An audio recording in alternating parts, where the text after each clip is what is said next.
même établissement. Donc là, cet après-midi, je vais vous présenter ce qu'on appelle la partie devoir de Teams.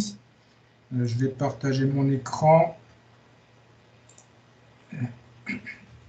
J'espère que tout le monde oui, a l'écran bon, partagé. C'est bon? D'accord. Donc, dans cette partie, ici, on va aller directement dans l'onglet Devoir, qui est sur la gauche, et on va choisir donc une classe ici. Je vais prendre la classe que j'ai créée ce matin. Et donc, on me propose ici de créer un devoir. Alors, vous allez voir qu'il y a 3 modules, affectation, questionnaire, ou à partir d'un devoir existant, on va balayer les 3 possibilités. On va prendre le premier. Ici, tout d'abord, affectation.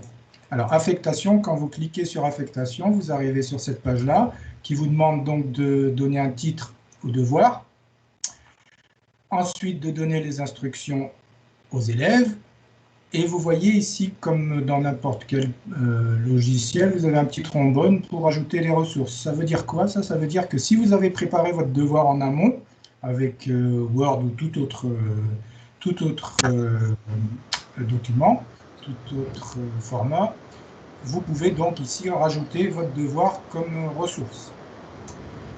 On a attribué ce devoir à une classe particulière, donc vous la retrouvez ici. Et donc, par défaut, tous les élèves sont dans le devoir. Vous avez la possibilité ici de pouvoir choisir. Si par exemple, vous ne souhaitez distribuer le devoir qu'à une partie des élèves, vous pouvez sélectionner les élèves séparément. Et on arrive donc à la date d'échéance, ici mardi 21 avril 2020, et l'heure d'échéance. Donc ça veut dire que dès l'instant où vous aurez affecté ce devoir, il sera tout de suite en ligne et les élèves y auront accès. Vous pouvez, ici, avec le bouton « Modifier », choisir de programmer la date de devoir. C'est-à-dire que je prépare mon devoir à l'avance et je veux que les élèves n'y aient accès qu'après les vacances. Je peux programmer ici le devoir et les élèves ne le verront qu'à la date que je choisis par l'enseignant. Donc, il y a moyen de programmer. Donc, pour finaliser, ici, on va affecter le devoir.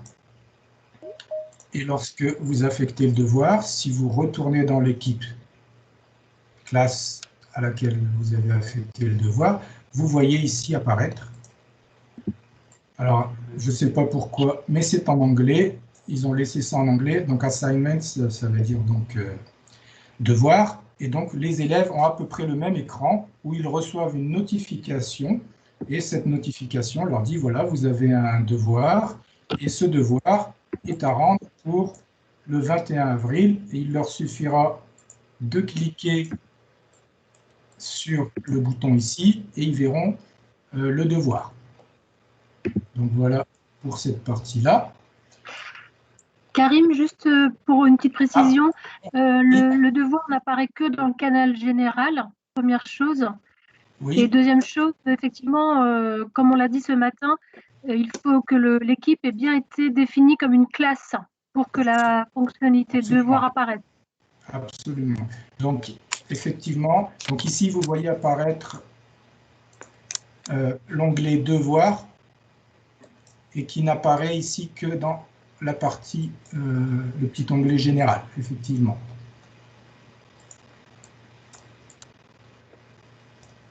Ce devoir, vous le voyez quand vous recliquez sur l'onglet devoir, si vous le voyez apparaître ici.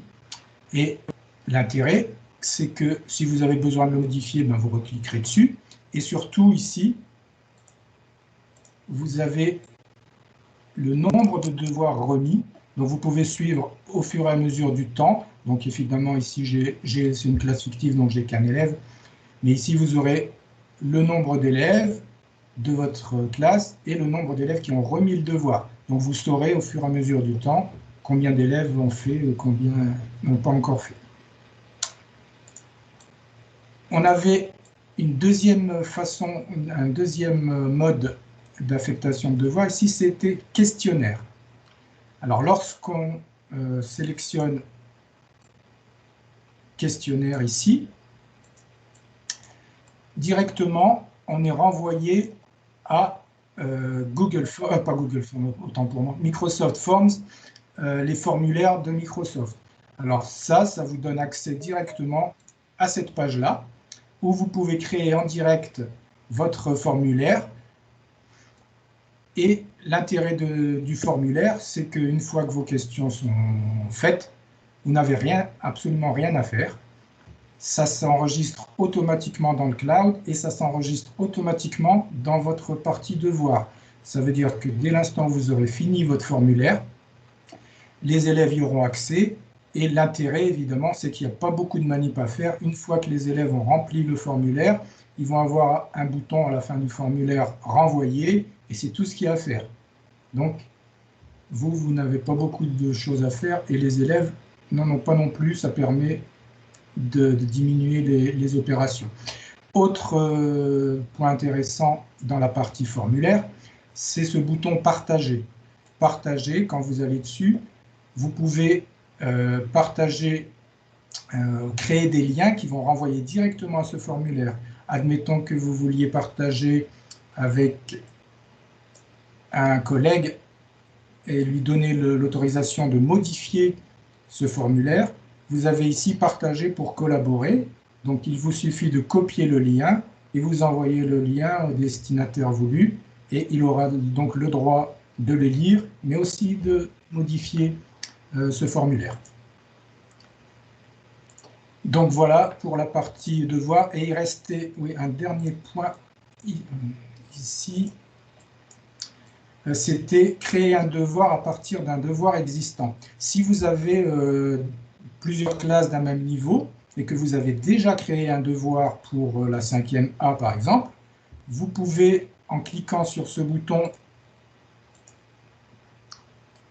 à partir d'un devoir existant, c'est-à-dire que vous allez réutiliser le devoir que vous avez donné pour la 5e A et l'affecter, le cas échéant, à la 5e B par exemple. Donc voilà les possibilités à partir de Teams de créer des devoirs.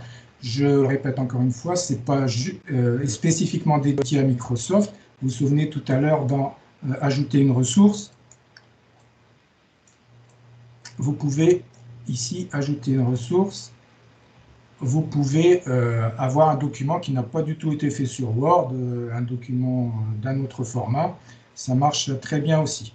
Donc les élèves, par ce biais-là, ils ont juste un bouton qui est intitulé « Remettre » ici. Hop. Et il faudra juste leur respécifier à chaque fois qu'à la fin du devoir, il faut bien qu'ils cliquent sur « Remettre ». Tant qu'ils n'ont pas cliqué sur « Remettre », vous n'aurez pas, vous, de notification vous disant que l'élève a remis son devoir. Donc voilà, moi j'en ai fini pour ma partie. Très bien, Karim. Donc je redonne l'écran. S'il y a des questions, je suis ouvert et j'essaierai de répondre autant que faire se peut. Je vous remercie. La première question qui est toujours la même, c'est Teams est-il gratuit? Oui, puisque en fait, il est intégré dans une suite Office 365 Éducation, dont les serveurs sont basés en France, donc qui respecte quand même le Règlement général pour la protection des données, le RGPD. Donc sachez que c'est entièrement gratuit. N'importe quel établissement scolaire peut aujourd'hui ouvrir une plateforme avec un certain nombre d'outils en ligne, dont Teams, dont la messagerie, les agendas, et puis donc certains autres outils qu'on ne va pas donner ici, mais Teams en fait partie. Et bien évidemment, si vous avez Pronote ou une vie scolaire, vous pouvez quand même utiliser l'Office 365 à côté, ça ne pose aucun problème. Oui, on va laisser peut-être la parole ensuite pour Learning Apps. Patrice Boulven, je peux juste compléter 2 secondes, s'il te plaît, sur devoir dans Teams. Ce que je trouve très pratique, c'est le fait d'avoir la liste des élèves qui s'affiche au fur et à mesure et qu'on sache rapidement qui a rendu, qui n'a pas rendu. Et comme on peut mettre une annotation et renvoyer à l'élève, on voit aussi très vite ce qu'on a traité et ce qui reste à traiter, ce qui est assez pratique. Oui, c'est un bel outil. C'est vrai que c'est quand même un outil très intéressant pour la classe. On peut passer à Learning Apps? Ok, donc bonjour à tous. Donc, c'est Patrice Jean, donc je suis prof de techno à Logminé et par ailleurs animateur TICE pour le second degré. Alors, on va voir un outil donc, qui est bien connu par beaucoup d'enseignants, mais il en reste qui ne connaissent pas et c'est bien dommage. Donc, j'aurai l'occasion d'en parler un petit peu. Donc, il s'agit de Learning Apps. Donc, je vais basculer sur la fenêtre Learning Apps et vous allez me dire si vous la voyez. C'est bon? C'est bien parti, c'est bien parti. Voilà. Voilà. Alors, Learning Apps, comme son nom ne l'indique pas, est un logiciel qui est en français. En tout cas, il peut être en français. Vous voyez qu'en haut, il y a un petit drapeau, vous avez toutes les langues. Donc, vous le basculez en français si ce n'est pas le cas au début. Et c'est un logiciel qui fait très bien ce qu'il sait faire, mais il ne faut pas lui demander ce qu'il ne sait pas faire. C'est-à-dire qu'il va vous permettre de faire des auto-évaluations, de faire en sorte que les élèves fassent des tas de sortes d'exercices qu'on appelle généralement des quiz. Mais ce qu'il ne sait pas faire, c'est garder la trace de ce que font les élèves. C'est-à-dire que vous, en tant qu'enseignant, vous ne saurez pas si les élèves ont eu 5 sur 10, 8 sur 10, etc. Il n'y a pas cette traçabilité-là. Donc, c'est plutôt un outil d'auto-évaluation, d'évaluation formative. Alors, on peut l'utiliser à au moins 4 niveaux. Le premier niveau, vous l'aurez en allant sur « Découvrir des applis ». Donc, je clique sur ce lien. Et donc, vous voyez déjà que vous avez donc ce qu'on appelle des applis, ce sont des quiz, des exercices. Et ces exercices, ils sont classés de différentes façons. On peut les retrouver à l'aide de la discipline, en gros, à laquelle elle se rattache. On peut les retrouver aussi par niveau. Donc, il suffit de bouger les curseurs et de choisir entre quel niveau et quel niveau on veut l'avoir. Donc, voilà, si on veut collège, on va mettre entre collège et lycée, ou voilà, on va gérer ça ici avec ce curseur. Et bien sûr, plus on resserre, moins on a d'exercices. Habituellement, il y a cette zone de recherche en plein texte, mais qui est actuellement, vu de la fréquentation qu'il y a actuellement, elle n'est plus opérationnelle là pendant un moment. Donc, on ne va pas l'utiliser.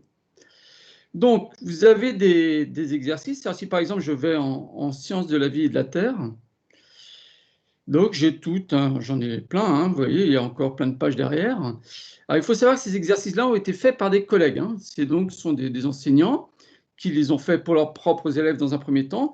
Et quand ils ont vu que ça fonctionnait bien, ils les ont donnés à ce qu'on appelle la communauté, c'est-à-dire à tout le monde. Et nous, on peut les voir en ce moment. Donc, si je dis ça, c'est parce qu'il n'y a pas de modérateur. Donc, ne donnez jamais un exercice à vos élèves avant de l'avoir testé, évidemment. Donc, si je prends par exemple cet exercice sur l'alimentation, à titre d'exemple, ce niveau 1 là, va vous permettre d'utiliser un exercice donc, qui est tout fait, qui est fait par un collègue, et la seule chose que vous allez faire, c'est partager un lien pour que vos élèves puissent le faire. Donc, on a une consigne qui est mise ou pas. Là, on a un exercice, vous voyez, avec des photos à placer dans la bonne catégorie en fonction voilà, de ce qui est proposé ici. Donc, on les met, puis une autre appareil, etc. C'est un des modèles d'exercice, il en existe plein. Quand l'élève a fini, il valide avec le bouton et voilà, ça devient en rouge si c'est pas bon, en vert si c'est bon. Et ce sera pareil pour toutes les questions. Alors en fait, pour comment diffuser cet exercice que l'on n'a pas fait soi-même, mais qu'on pioche dans une bibliothèque, on va dire, il suffit de donner ce lien qui est là, qui est le lien hypertexte plein écran. Donc celui du milieu. Par un moyen de votre choix, vous allez communiquer ce lien-là à vos élèves. Alors, de votre choix, ça peut être par le cahier texte en ligne, ça peut être par un mail, ça peut être par une plateforme, ça va dépendre de chacun. Mais il faut qu'ils aient ce lien-là pour pouvoir accéder. Ou alors, si vous avez s'ils peuvent travailler sur tablette ou sur téléphone, vous leur communiquez ce QR code en cliquant dessus. Donc là, c'est le niveau 1, c'est-à-dire qu'il y a, on va dire qu'il n'y a rien à faire, c'est juste faire son choix dans un magasin et proposer aux élèves. Le deuxième niveau… Oui, vas-y, Goulven. Ouais. Voilà, je veux juste rajouter, hein, donc moi je suis Goulven Jamier, donc animateur pédagogique pour le premier degré, donc dans le domaine du numérique. Et je voulais juste rajouter que le QR code, c'est un très bon moyen d'imprimer. En fait, c'est tout simplement une image, donc on peut très bien l'imprimer dans une série d'exercices et puis être totalement déconnecté de l'ordinateur. Et là, les enfants vont venir scanner le QR code avec soit un téléphone, soit une tablette, en fait. Voilà. Et l'autre usage, c'est si vous, plus tard, quand on aura la possibilité de revenir en classe, si vous faites ça en classe, vous le projetez sur votre écran et les élèves le scannent de leur place et voilà, ils peuvent l'utiliser aussi comme ça. Alors, donc ça, c'est le niveau 1, vous voyez, qui ne demande pas beaucoup de travail. Le niveau 2, c'est de se dire, voilà, j'ai un exercice qui correspond à ce que je veux, c'est dans mon programme, ça me va, sauf qu'il y a, par exemple, un exemple ou deux qui ne me vont pas parce que je n'ai pas vu ça avec mes élèves, je ne peux pas leur demander ça, ils ne sauront pas faire, il faut que j'enlève cette question-là. Donc pour ça, il faut rentrer dans le moteur, c'est-à-dire voir comment a été fait l'exercice. Et c'est le bouton qui s'appelle « Créer une appli similaire ». Donc je clique dessus. Et là, je vois le formulaire qu'a rempli le créateur de l'exercice. Donc, il a mis un titre, il a mis des consignes, et il a rentré donc ces catégories, donc fruits et légumes, avec tous les exemples de fruits et légumes qu'il propose, etc. Et pareil, produits laitiers, etc. Donc, vous voyez, on a tout ça en dessous. Donc là, on voit tout le travail qu'a fait l'enseignant.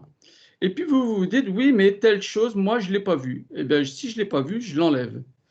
Voilà, tout simplement. Ou alors, j'ai vu autre chose, je peux le rajouter. Je peux rajouter un élément et dire, bah voilà, ouais, moi j'avais vu ça en plus, j'aimerais qu'il le sache, donc je le rajoute à ma catégorie. Eh bien, ça, vous pouvez le faire et sans crainte que c'est des répercussions pour tout le monde. Ça n'aura de répercussions que pour vous et vos élèves. Alors, pourquoi? Parce que vous allez faire d'abord, vous allez cliquer d'abord, voir ce que ça donne en allant sur afficher un aperçu. Et vous allez revoir le même exercice. Alors, on ne va pas voir la différence, nous, mais en fait, c'est le même exercice, mais avec la question que j'ai retirée en moins. Donc, à partir de là, si ça ne me va pas encore, je remodifie, je reviens à mon formulaire, je remodifie. Et si ça me va, je l'enregistre. Donc, pour l'enregistrer, par contre, comme on est en ligne, il va falloir se créer un compte. Donc, moi, j'ai un compte qui est déjà créé, je l'ai ouvert avant de ma démonstration. Donc, il va aller se mettre, vous voyez, il me dit, votre appli a bien été enregistrée, vous pouvez la retrouver donc dans ce bouton qui s'appelle Mes applis. Donc, si je vais dedans, je vais retrouver ici mon appli. Et là, j'ai un système de rangement classique par dossier qui me permettent de mettre de l'ordre un peu dans les applis, parce que quand on commence à utiliser Learning Apps, au bout d'un moment, on en a beaucoup d'applis et il faut faire du ménage, parce que vous voyez, autrement, si c'est celle qu'on ne range pas, ben, c'est un peu le bazar. Voilà. Donc, ça, c'est le niveau 2, c'est-à-dire qu'on a créé une appli qu'on a modifiée, on reclique dessus et cette fois-ci, on a de nouveau donc l'appli, on a le même moyen pour la partager, sauf que le code a changé par rapport à tout à l'heure, puisque c'est la même que tout à l'heure, mais modifié. Donc le code est différent. Ça, c'est le niveau 2. Le niveau 3, c'est de partir de zéro. Partir de zéro, donc créer une appli. Et là, on va choisir non plus en fonction de modèles existants, pas forcément, on va plutôt utiliser des types d'exercices. C'est là qu'on va pouvoir faire un choix de type d'exercice. Donc, vous voyez, il en existe énormément. Donc là, c'est à chacun de voir ce qu'il veut faire. Je vous laisserai découvrir tout ça pour ceux qui ne connaissent pas. Et je vais attirer votre attention sur deux types d'exercices qui sont un peu particuliers. Celui-ci qui s'appelle matrice d'appli. Celui-là, il permet en fait de faire une sorte de vitrine où vous allez regrouper plusieurs exercices sur un même thème que vous avez réalisé ou que vous avez pioché, que vous avez trouvé fait par des collègues. Et vous allez pouvoir les rassembler sur un même écran, ce qui fera que l'élève, donc si je clique par exemple dessus, je vais avoir un exemple, je vais prendre l'exemple qui est proposé. Donc l'élève va tomber sur différents exercices, voilà, sur le même thème. Donc, ça simplifie, vous n'avez plus qu'un lien à donner et non pas autant de liens qu'il y a de questions. Donc, c'est beaucoup plus simple pour accéder aux questions. Voilà. Et le deuxième exercice un peu particulier qui peut être intéressant, c'est la vidéo avec insertion.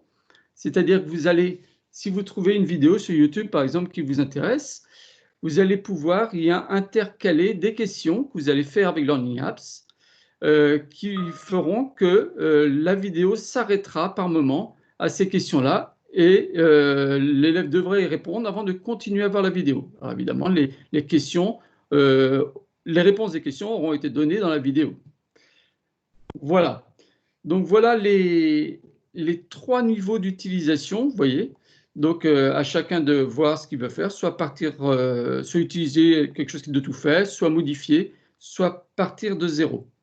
Une dernière chose. On a une question, oui, sur le suivi d'élèves. Comment se passe le suivi des travaux élèves, c'est-à-dire des réponses? D'accord. Ce que j'ai dit tout à l'heure, hein, c'est ça la limitation de Learning Apps. On est dans de l'auto-évaluation pour l'élève. Il n'y a pas de suivi d'élèves. Alors, on va pouvoir... Il y a quand même juste pour préciser, il y a un onglet Mes classes. Ouais. Mais cet onglet Mes classes, il n'est pas fait pour suivre ce que font les élèves. Il est fait pour créer des comptes pour que les élèves puissent eux-mêmes créer des exercices pour les autres élèves de la classe. Donc, là, vous allez pouvoir montrer les noms des élèves ou des noms de groupe plutôt, ou des initiales pour respecter un peu leur RGPD. Et vous allez créer des mots de passe et leur donner les identifiants. Ils pourront comme ça créer des exercices, mais qui resteront non pas pour tout le monde, mais simplement pour leur classe. Et qui devront être validés par l'enseignant avant. Patrice, on peut quand même attribuer une série d'exercices à une classe. Oui. Et donc, quand cette classe-là reçoit les exercices, l'enseignant saura en fait si l'exercice n'a pas été du tout commencé par un élève, s'il a été partiellement commencé ou s'il a été terminé. C'est la seule façon de voir ce que font les élèves. En fait, on ne peut pas aller plus loin, mais on sait quand même si l'exercice a été fait jusqu'au bout. Voilà. Très bien. Parfait. Je voudrais préciser une dernière chose. C'est que vous avez vu qu'au début, il y a des exercices qui sont tout faits pour, parce que des collègues les ont mis en ligne, enfin, ont permis qu'on les ait. Il faut penser à ça, c'est-à-dire qu'une fois qu'on a des exercices qui fonctionnent bien, il ne faut pas hésiter à les partager. Il y a une petite case à cocher, puis il faut les ventiler dans des catégories pour qu'on les retrouve. Mais c'est comme ça que ce site vit. Donc, il faut aussi participer à cette communauté pour que la banque de données puisse continuer à s'accroître. Parfait. Merci Patrice, merci Goulven pour ces explications. C'est très clair. On voit bien effectivement le potentiel de l'outil. On va poursuivre avec Armelle, Socrative et peut-être Cuisinière si on a un tout petit peu de temps. Bonjour, oui, donc Armelle Méard, je suis enseignante en mathématiques en lycée et puis coordinatrice pédagogique à la DDEC pour le second degré. Patrice, est-ce que tu peux arrêter les partages d'écran pour que je puisse partager mon écran? Donc, je vais vous parler de Socrative. C'est un outil qui m'a été partagé par mes collègues d'éco-gestion, je remercie, et en particulier Sabine Marchand, je crois qu'elle est connectée, qui a fait un super tutoriel que je vais également pouvoir vous partager. Je vais vous montrer la partie prof et puis la partie élève aussi, hein, pour bien voir comment ça fonctionne. Alors, juste d'abord, vous devez normalement avoir le site de l'enseignement catholique du Morbihan. Pour vous rappeler que sur l'espace enseignant, vous trouvez pas mal d'informations, mais en particulier en ce moment, avec la continuité pédagogique, vous avez des liens qui vous permettent d'aller sur un Pearl Trees qui comporte pas mal de tutoriels. Alors, des informations, mais des tutoriels. Donc, premier ou second degré, hein, les deux peuvent servir pour tout le monde. Et pour ce qui concerne plus spécifiquement le second degré, mais on va trouver les deux en fait ici, un premier, second degré. Donc, je reviens juste rapidement, il y a des outils Office 365, dont Teams, vous allez trouver des informations là.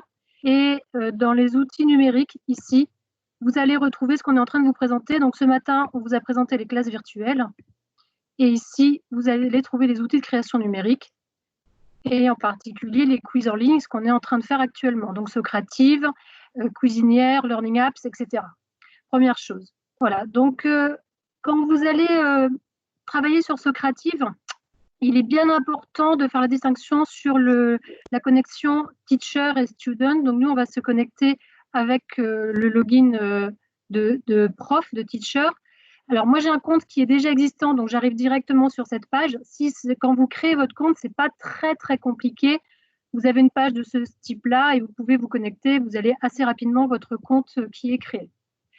Alors, sur Socrative, on va pouvoir créer des questionnaires avec des choix multiples, des vrais-faux et des short answers, donc des réponses courtes. L'avantage de Socrative par rapport à Learning Apps, c'est qu'on a un suivi des élèves, on a un suivi des réponses. Par contre, on n'a pas le choix d'avoir des questionnaires déjà faits comme il peut y avoir dans Learning Apps.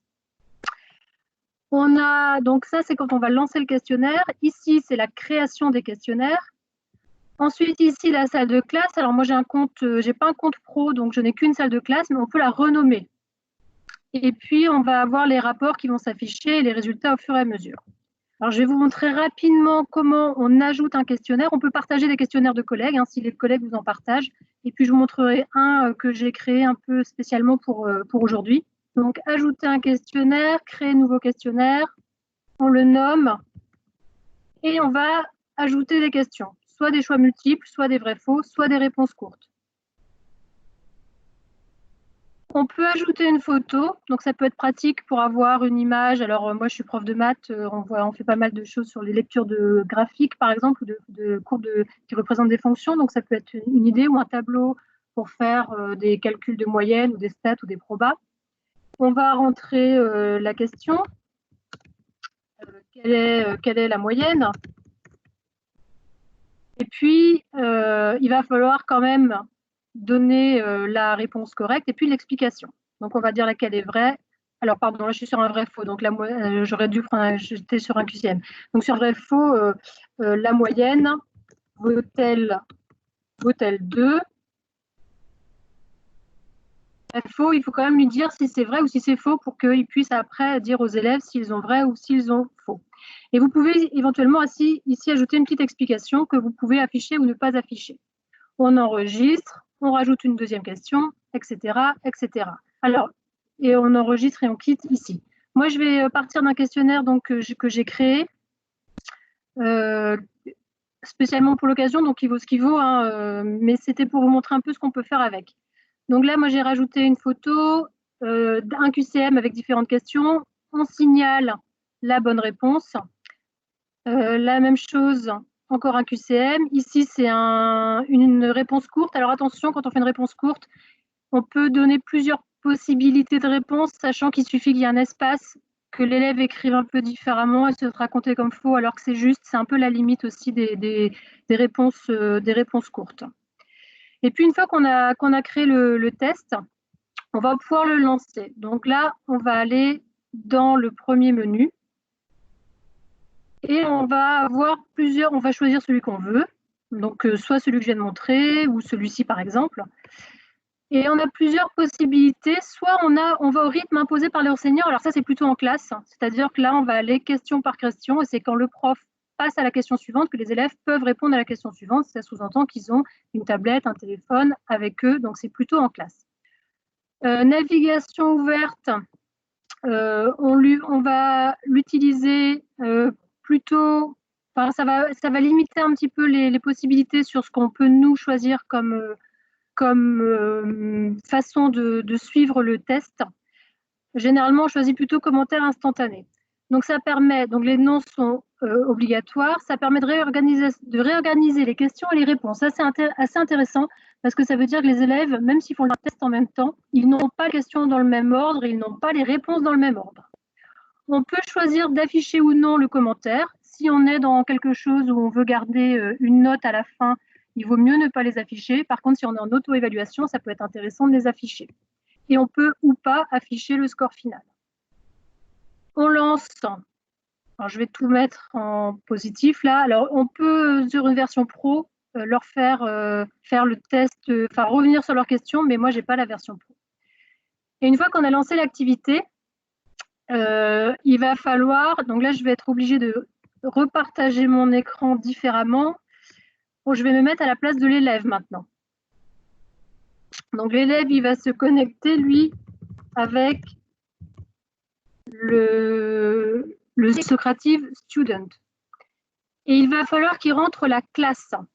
Donc le nom de la classe, tout à l'heure, si vous vous rappelez, elle s'appelait SOC 140420. J'espère que je ne me trompe pas. Et on va lui demander de saisir son nom et son prénom. Donc je vais je conseille aux élèves de mettre leur nom d'abord et leur prénom après parce qu'on a un classement qui se fait et par ordre alphabétique, c'est assez pratique. Et le test va s'afficher. Donc ici, calculer 80% de 40 €. Si je mets 32 espaces euros, c'est ce que je vous disais tout à l'heure, c'est la limite de la réponse courte. C'est que moi, j'avais prévu 32, j'avais prévu égal 32 comme réponse correcte. Je n'avais pas prévu 32 espaces euros. Donc, il me met que c'est incorrect. J'attire votre attention là-dessus parce que je trouve que c'est le petit bémol. Pour le reste, c'est quand même très, très pratique. On me demande ici, donc j'avais mis une image, on me demande de calculer la moyenne. Est-ce que c'est vrai? Est-ce que c'est faux? Là, comme j'ai coché que les pistes de réponse s'affichent, eh bien, j'ai l'explication. Et puis, dernière question sur un double développement. Et on me dit que c'est correct. Donc là, je connais mon score en tant qu'élève. Éventuellement, si je le souhaite, je peux me redéconnecter et puis refaire l'activité. En tant que prof maintenant, si je reviens sur mon écran de prof, Philippe, est-ce qu'on le voit bien? Oui, pas de souci. Donc, on voit en fait les réponses de l'élève qui se sont affichées. On va voir tous les élèves s'afficher les uns derrière les autres. On va voir ici par question le pourcentage de réussite. C'est assez intéressant pour savoir les questions qui ont été réussies ou moins bien réussies et sur quoi il va falloir agir. On va pouvoir également aller dans rapport et on va pouvoir demander.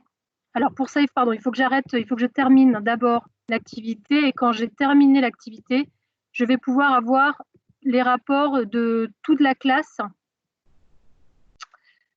La classe entière, un PDF par élève, un PDF par question que je télécharge ou qu'on m'envoie par email. Donc c'est assez intéressant pour pouvoir ensuite faire un retour aux élèves. Voilà pour Socrative. Donc je répète, dans le Pearl Trees, vous allez trouver des tutoriels qui sont assez bien faits. Et Philippe, si j'ai le temps, est-ce que je peux montrer rapidement Cuisinière? Oui, on va essayer de glisser ça rapidement. Cuisinière, moi je ne l'ai pas encore utilisé, mais je l'ai testé. Je trouve qu'il est un peu sur le même principe que Socrative et je le trouve très bien. Donc on a le même principe, espace apprenant, espace enseignant. Donc de la même manière, moi je me suis déjà créé un compte. On peut ajouter un modèle ou partager un modèle d'un collègue. Alors quand on arrive comme ça sur le premier écran, c'est pas forcément intuitif. En fait, il faut ajouter les questions et au fur et à mesure, ça va s'incrémenter sur la page de gauche. Et à chaque fois qu'on ajoute une question, eh bien, on va ajouter un type de réponse. Donc, par exemple, ici, un QCM. De la même façon que tout à l'heure, on va pouvoir dire laquelle est la bonne réponse. On peut écrire en maths, si on veut écrire avec le... C'est du CATEX, donc il faut aller chercher un petit peu. On peut aller chercher sur le site les formules qui vont bien. Voilà, je vous montre... alors, par rapport à ce que je trouve bien par rapport à Socrative, que je trouve déjà très très bien, ce que je trouve bien dans Cuisinière, c'est qu'on a un petit peu plus le choix des types de réponses. On peut faire un texte à trous, par exemple, on peut faire de l'association. Et puis, ce que je trouve bien également, c'est qu'on peut annoter la copie de l'élève au fur et à mesure. Donc, j'en ai fait un tout à l'heure pour voir ce que ça donne. Donc, ce que je vous disais tout à l'heure, une question, une réponse, une question, une réponse. On peut mettre des séparateurs. Et puis, une fois qu'on l'a enregistré, on peut regarder à quoi il ressemble. Donc, voilà le rendu final. Donc, c'est assez bien présenté. Et quand on a fait ça, on peut l'envoyer. Et donc, de même principe que Socrative, l'élève va se connecter avec un compte. Et je vais lui demander, alors le petit truc ici, c'est de ne pas se tromper sur le nombre de copies maximum que vous voulez envoyer. Si vous avez 36 élèves, il faudra bien mettre 36 ici. Mettre par exemple le nom de votre classe là, et la date à laquelle vous voulez que ce soit rendu, et vous créez la diffusion. Ça crée un code avec lequel vos élèves vont rentrer, ou un QR code, comme vous voulez. Quand ils vont avoir réalisé leur test, quand tout le monde aura réalisé le test, vous allez récupérer les copies, vous pouvez les annoter et les rendre aux élèves, et eux, ils ont un code de vérification de leur copie. Donc on est sur le même principe, mais peut-être cuisinière un petit peu plus complet. Là, on a également un outil qui est assez pertinent pour l'évaluation formative et sur le positionnement des élèves. Cuisinière est quand même très, très bien fait, effectivement. Alors, je vois au niveau des questions les choses qui peuvent vous interroger. On a quelques questions aussi sur d'autres outils du type Google. Il est vrai que Google utilise et fournit également des outils qui permettent de l'évaluation formative. Sachez néanmoins qu'en tant qu'établissement scolaire, il faut absolument prendre G Suite Educ. Ça veut dire qu'il ne faut pas vous lancer sur une plateforme grand public. On est bien sur une solution spécifique de Google qui est liée à l'éducation. Auquel cas, vous approchez, je dirais, du règlement général pour la protection des données qui nous importe beaucoup aujourd'hui, puisque nous travaillons beaucoup aussi avec des mineurs, tout simplement. Voilà. Je ne vois pas pour l'instant d'autres questions. Donc, on en a parlé. Un compte et une classe pour Patrice, on en parlait tout à l'heure au niveau de l'outil Learning Apps, effectivement. Donc, si vous souhaitez utiliser cet outil qui est très intéressant également, il vous faudra faire un compte. Oui. Philippe, la réponse était par rapport à Socrative.